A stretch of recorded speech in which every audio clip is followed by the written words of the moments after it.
Assalamualaikum warahmatullahi wabarakatuh. Izin memperkenalkan diri, nama Iwinda Kusumaning Tias, NPM 2174505 dari Program Studi Perikanan Tangkap. Saya akan menyampaikan materi Sistem Ekonomi Islam. Yang pertama yaitu Sistem Ekonomi Islam dan implementasinya. Sistem ekonomi Islam adalah sistem ekonomi yang menjadikan syariat Islam sebagai landasan utamanya. Sistem ini bertujuan untuk memenuhi kebutuhan hidup manusia tanpa melanggar aturan syariat. Dengan tujuan akhirnya adalah mensejahterakan kehidupan masyarakat. Sistem ekonomi Islam secara sederhana merupakan sebuah peraturan di mana pelaksanaannya berlandaskan dengan berbagai syariat, yaitu Islam selalu berpedoman pada Al-Quran maupun Al-Hadis. Hal ini meliputi sebagai kegiatan seperti simpan pinjam, investasi, dan bermacam kegiatan lainnya. Sistem ekonomi ini diciptakan agar umat Islam bisa tetap melakukan kegiatan ekonomi dengan baik dan benar, dan terhindar dari semua sifat yang buruk seperti riba, zalim, ihtikar, haram, dan masih banyak lagi.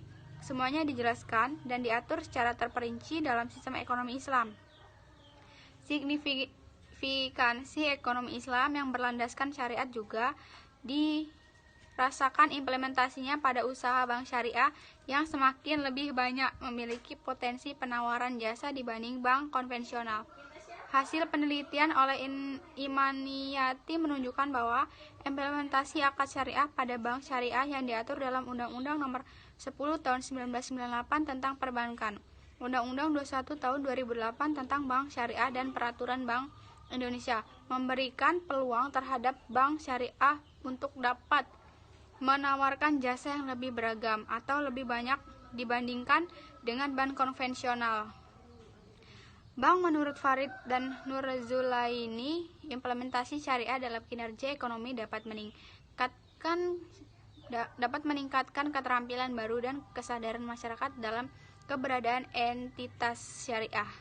Ini semua menunjukkan bahwa keberadaan ekonomi syariah di tengah masyarakat selalu relevan dan dengan tuntutan zaman yang semakin kompleks dan variatif, dan dapat menyelesaikan turbulasi pertentangan yang terjadi di dalam praktek ekonomi dan keuangan Islam. Zakat sebagai pilar ekonomi Islam. Zakat sebagai salah satu pilar dari rukun Islam dinilai mampu memajukan ekonomi syariah, membawa umat menjadi sejahtera dan seimbang dalam kehidupannya. Zakat merupakan salah satu dari rukun Islam, sehingga zakat secara normatif merupakan suatu kewajiban mutlak yang dimiliki oleh setiap orang muslim. Oleh sebab itu, zakat menjadi salah satu landasan keimanan seorang muslim.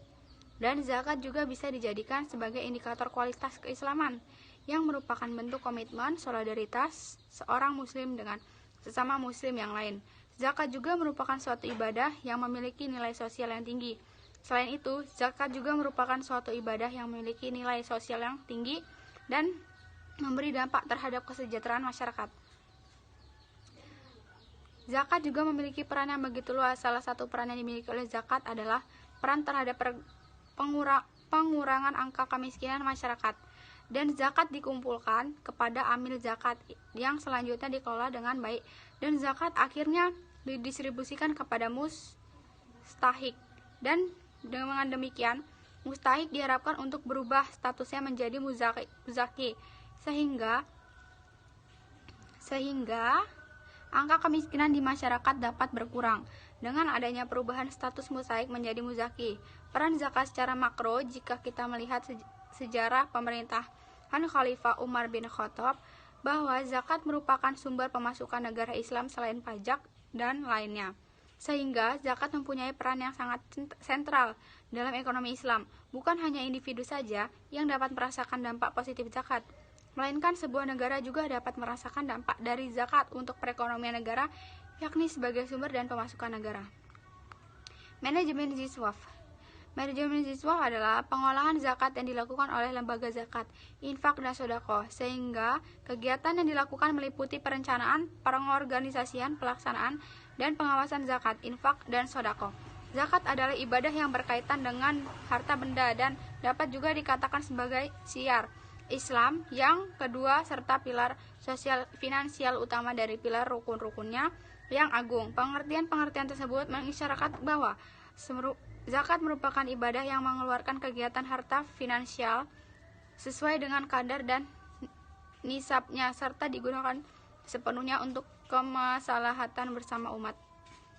Infak secara bahasa bermakna madha wa nafida, yakni berlalu dan menghabiskan atau memberikan belanjaan kepada mereka yang menjadi kewajibannya. Nafkah untuk memberikan perolehannya serta menghabiskan untuk keperluan mereka seperti seorang suami kepada istrinya, juga ayah kepada anak-anaknya. Kata ini juga hanya dikonotasikan atas pengertian tersebut. Anjuran untuk mengalokasikan dana yang dimiliki dari jalan Allah juga digunakan. Kata infak, sedekah. Sedangkan sedekah secara bahasa berarti dari kata sodako yang berarti benar, lawan dusta. Kata ini dalam syariah Islam juga digunakan untuk mengungkapkan harta yang dikeluarkan setiap manusia untuk mendekatkan diri kepada Allah, takarub, dalam rangka membangun citra keislaman dan ketakwaan secara seseorang. Lafaz sedekah juga digunakan dalam mengungkapkan zakat, mengingatkan zakat merupakan perbuatan benar.